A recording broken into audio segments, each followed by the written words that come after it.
In this video, I'm going to explain all the different methods on how to rotate your tires on your cars depending on the type of wheel setup you have. On top of that, I'm actually also going to show you how to rotate your tires if you only have a jack and two jack stands.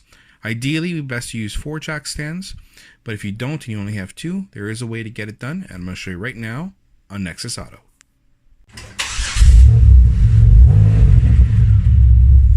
Oh, what do you need to get this job done? Not too much, actually. If you look here, you need a torque wrench, something to take the wheels off, impact gun, breaker bar, whatever the case is. If you have 4 jack stands, but in this video I'm actually going to show you how to do it with 2 jack stands. The socket that you'll need to take off your lug nuts, make sure you know the size, and a jack. So, as mentioned, let's first talk a little bit about it before I show you some cool tips on how to do your own tire rotation. And first off, why are you rotating your tires? What's the purpose of that? You know, it is an integral part to your car, and a lot of people don't do that, but it does make a difference, not so much in your day-to-day operations, but really in the longevity of your tires, and also on, a little bit of safety and everything like that, just because you're rotating the tread around, so you're getting fresh tread up front, or in the back, depending front-wheel drive, rear-wheel drive, all-wheel drive cars. So it's an integral part to the car. While it does need some investment, if this is your first foray into it, like, you need jack stands, you'll find in the long run, like when you look at some place like shops and dealerships, they charge for a tire rotation.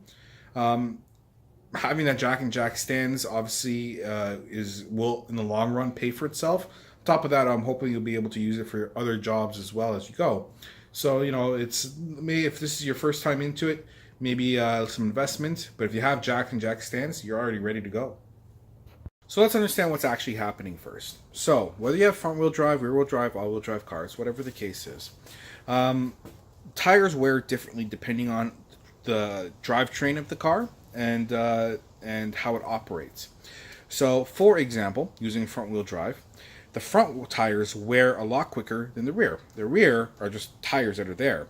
The front tires do the accelerating, they do the turning, the cornering, all that sort of stuff. They handle, when you have traction issues and the wheels are slipping, it's going to be on the front. The front wheel drive cars, the front wheels wear significantly quicker than the rear, and the opposite for rear wheel drive cars. So if you just leave tires as is, then the front tires will wear out a lot quicker. You'll have some, like more than half life on the rear tires. And then time comes, you've got 2 really rounded out front tires, 2 pretty decent rear tires.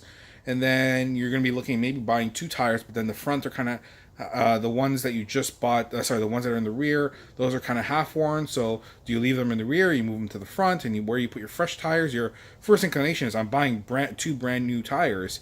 So let me put those onto the front of the car, but you really don't want to do that either, and it just creates too much mess. Like, just rotate the tires and it fixes all this because you're getting even wear across all your tires.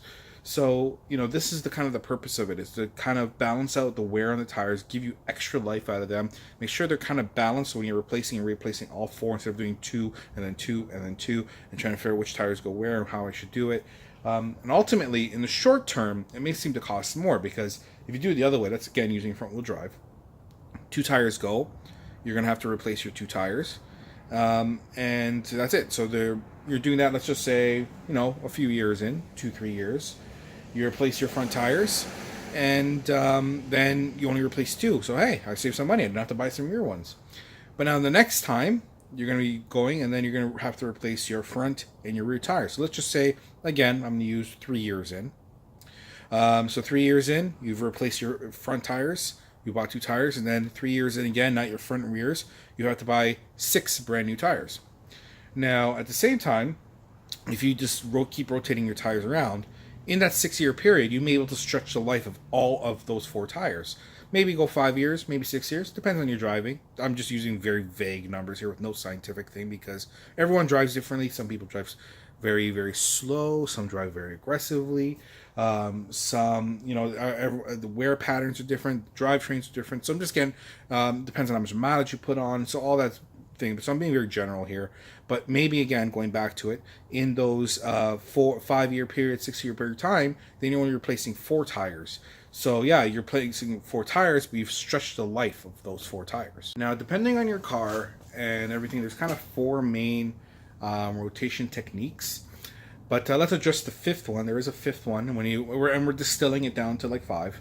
The fifth one is if you have a car that has different size front and rear wheel tires, and your tires are directional, so they only can move. They're only built to go one direction, and you'll know that some tires will have little arrows that point to only go one way. And if you look at the treads, they're not balanced treads. The treads are kind of designed a certain way. They look like they only can move in one direction.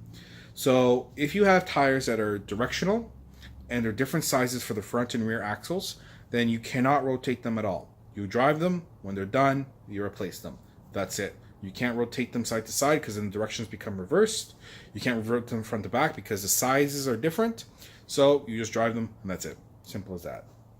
Now, kind of adding to that, if you have tires that are same sizes on axles, so the rear tires are one size, the front tires are different size, things like Porsches, stuff like that, then if they're not directional, you can rotate them, but you can only rotate them on the axle. So, for example, now I don't have a car right now available that has tires like that, where the sizes in the front are different, the size of the rear, but this is just to give you a visual example. So if you're doing a car, for example, let's just say this was a nice Porsche, or anything like that, and you're rotating your tires, then the front tire for the passenger side will go over to the front for the driver's side, and they would swap. And then your back tires would also swap. The passenger will go to the driver, driver will go to the passenger. You still want to do this because in case there's any type of uneven wear or anything that's happening on the tires, you want to make sure you're covering all that. But essentially, that's the only type of rotation you can really do.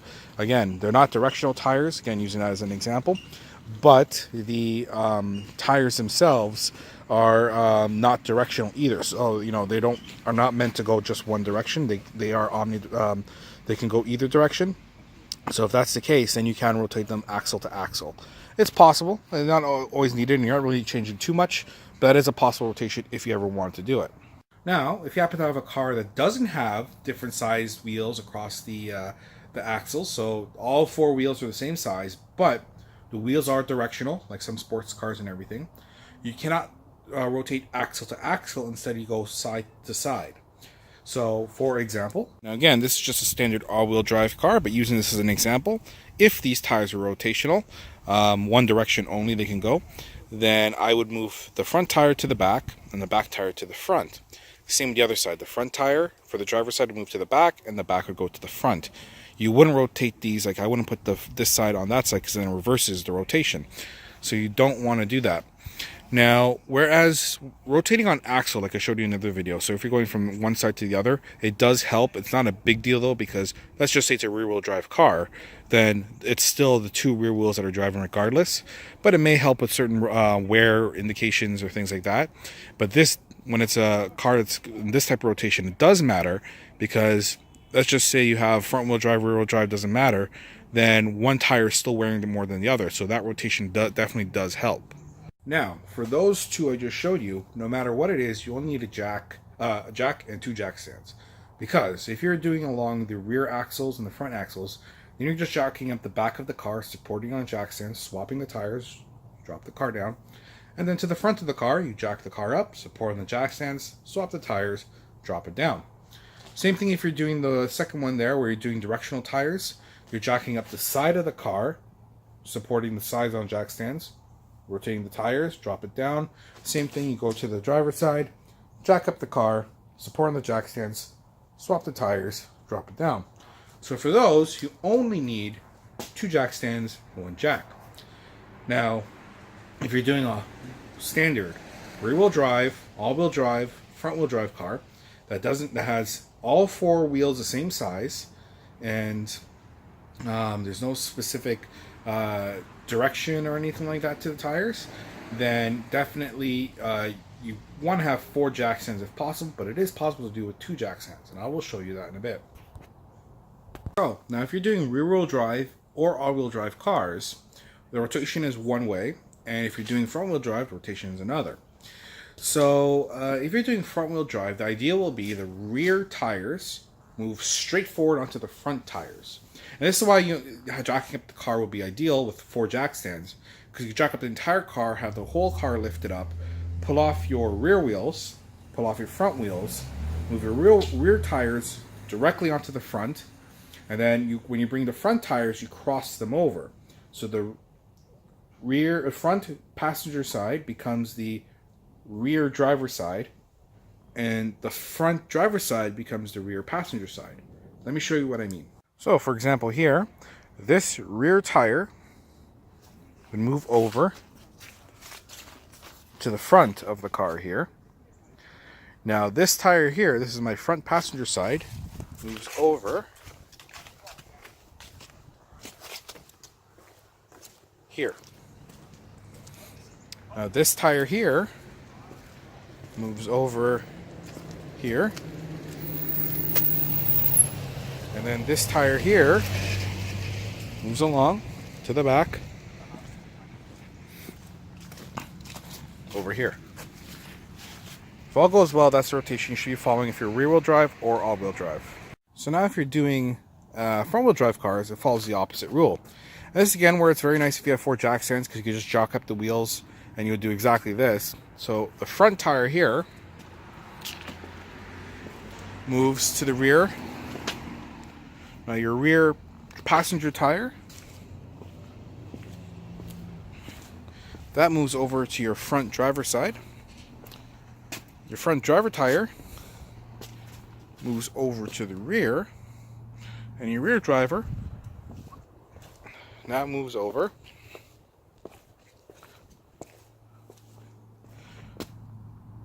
to your front passenger. If you only have 1 jack and 2 jack stands, which is what most people have, right?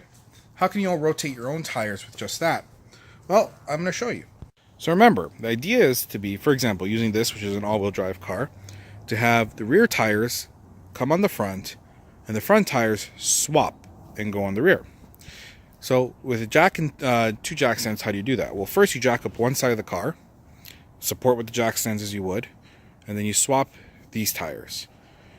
So you swap this, the rear passenger with the front passenger, and front passenger with the rear passenger. You then do the same on this side of the car. Jack up the car, support on the jack stands, and swap these 2 tires. And then you can drop the car back down and feel free to torque the front wheels to specifications. So, if everything has gone well now, all that's left to do is deal with the rear. So, because the rear tire that was originally there had moved to the front, that's where it should go. If this is all-wheel drive or rear-wheel drive, but you still need to swap the rear tires. So now the fronts are all done. You just now have to jack up the rear of the car, swap the tires, drop them back down, and then tighten them specifications. Now you've actually done your full tire rotation with 1 jack and 2 jack stands. Alright, so as you can see, I've got everything set up here. We're going to jack this car up now. Now keep in mind, it does vary by car to car. I'm using a Chevy Equinox here, but it applies to any car. The idea, of course, just as a reminder, the front tires come straight back, and the rear tires move forward, but they're supposed to swap. So that's the idea that we're working with here, and that's what I'll show you to do, just with the jack and 2 jack stands. So you see I've already got the jack lined up here, so we're going to begin by jacking up now.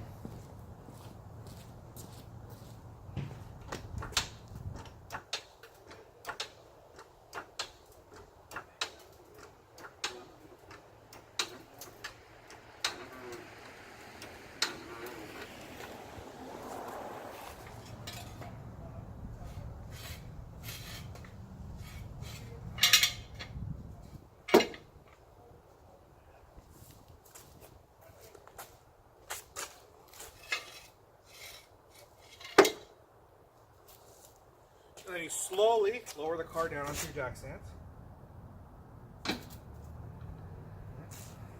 Now you start taking off your wheels. Now I'm not going to go through specifics of wheel torque or lug nut size or anything, because this is general. Although I'm doing this on this car, it's general for all cars, right? So know what works for your car.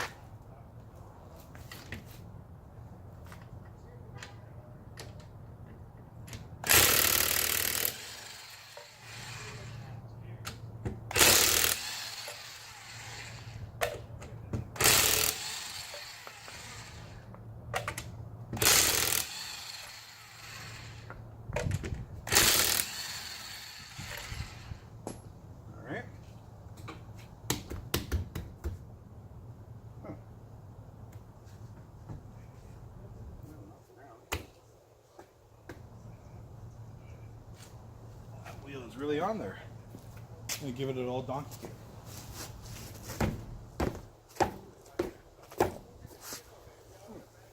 Huh, interesting. Okay, so got that off. Let me show you what happened, because you may encounter this just as I did.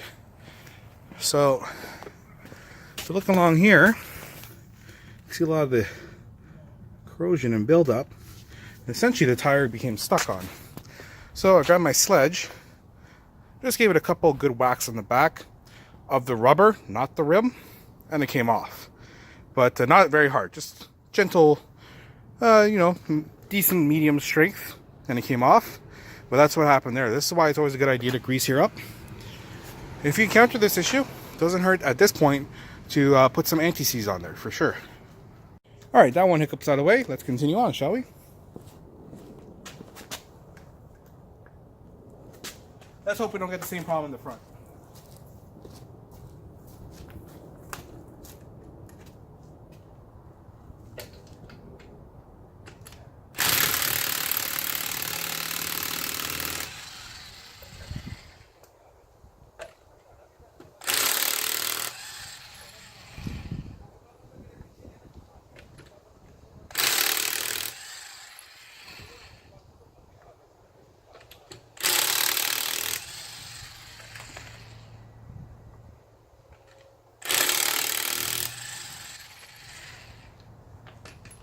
Fingers crossed. Ah. Very nice. So this tire now is going to go back there. Alright, so now I've actually prepped the wheels out. I got rid of all that little bit of corrosion and stuff that I saw there. And now it's just a matter of putting our wheels back on. Always remember, never tighten the wheels with your gun. Use a torque wrench.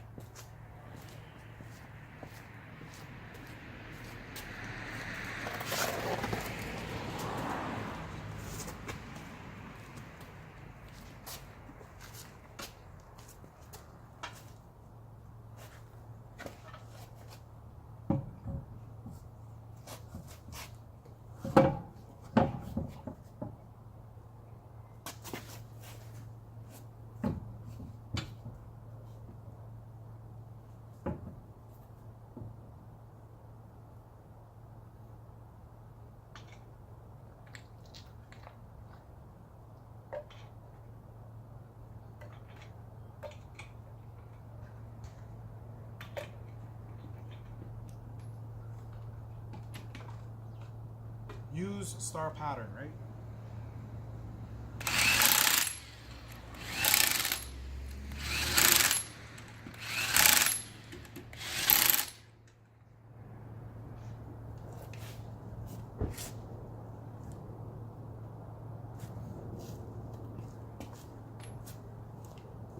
Now we do the same for the back.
Okay, so now I'm just going to jack the car back up with the jack, remove the jack stance, and then drop the car back down.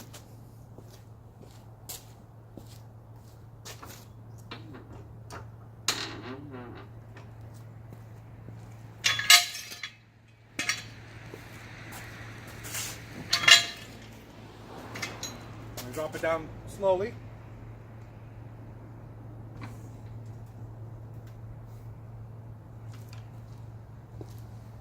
Now, At this point here, if you really want to, you can actually torque out your rear wheels, because again, you're getting the front onto the back. That tire is now where it's supposed to be. That one is not. That's still got to go on the other side. So, but these two have been swapped now. So this one you can actually torque to your specifications, whatever that is for your car. And then you do this same thing for the other side. I'm not going to film the other side. That's kind of redundant, but you get the idea. So you're swapping these two, then you're going to the other side and swapping the other two. Okay, so I've now done the other side. Like I said, I didn't bother to film that. No point in filming that. It'll be the same thing as what you just saw. But now, just so you know, the two front tires are now sitting on the back. And I've actually already torqued them up to specifications for this car. Now that that's done, I've dropped both sides of the car. And now I've jacked up the front of the car. Again, every car is different. Some of them, like for example, I was able to do this easily on the subframe on the front of the car. Some cars you can't do that. They may have a cover or the subframe is not easily accessible. Got to work with whatever your car is, right? But as you can see, I have jacked it up and I've supported on jack stands on both sides. And this is now just the same thing that you do before. You're going to take off this wheel, take off the other wheel, and swap them.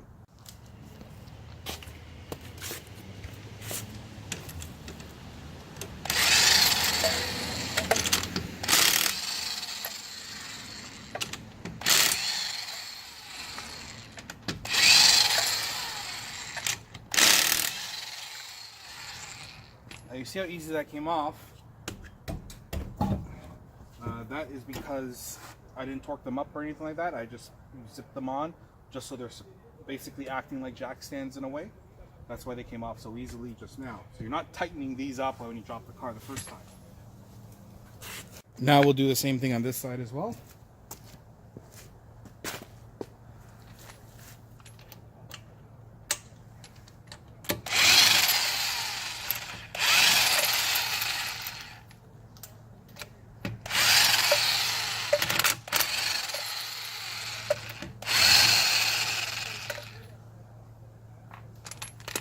Take this wheel off.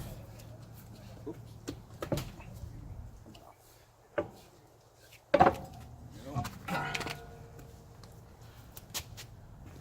You can move that one aside for a moment.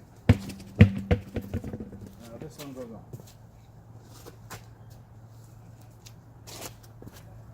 If you want, now wouldn't be a bad time if you did put Antiseize or anything. Wouldn't hurt to put a little bit more, as some would have rubbed off on that rim.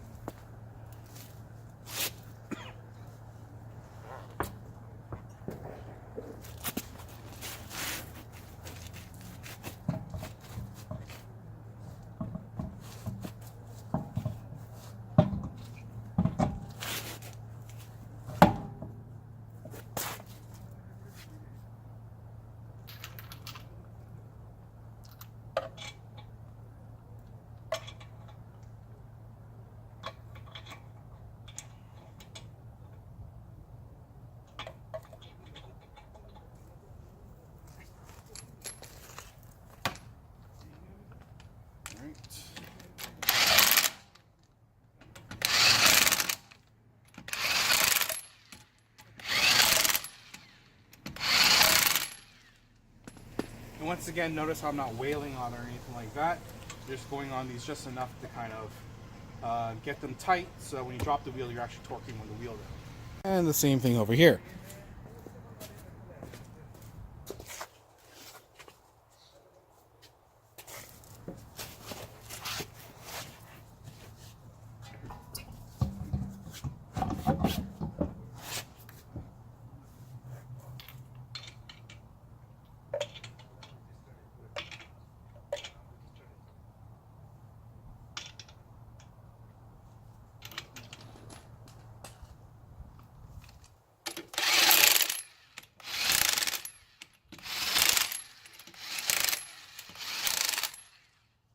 So at this point, I'm going to jack up the car.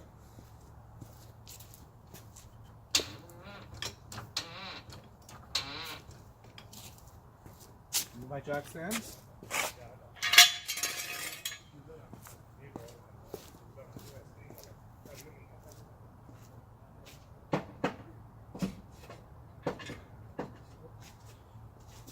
Go a little more, actually.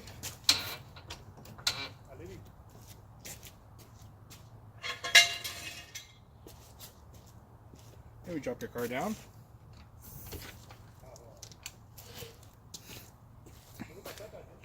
And once you've done this, then it's just a matter of torquing your front wheels to specifications, and you're all done. Tire rotation is complete. Thank you all very much for watching. I hope this video has helped you out here today. Now let's go through some of the YouTube stuff, shall we? Don't forget to like and subscribe if this video has helped you out. And if you want to see my future videos, I try and put out one at least once a week. Make sure to hit notifications as well, just so you can get those videos. On the flip side to that, if you didn't like the video for whatever reason and you do dislike it, not a problem. Feel free to leave in the comments of why you disliked it, whether it be something I did wrong, whether it's something you didn't like in the video. By all means, just let me know so I can keep making the best content possible. It's kind of the whole point of it, so make sure to do that. Speaking of the comments, if you have any questions, concerns, anything you want to add on, anything you see you can do better, anything that maybe you add on and it actually is worse, whatever it is, feel free to leave it in the comments. Nothing wrong with that. I always try and answer whenever I can. It may not be the same day, next day, whatever, but I try and answer all comments, so make sure to leave that as well. Once again, I want to thank you very, very much for watching the video, and I'll see you next time.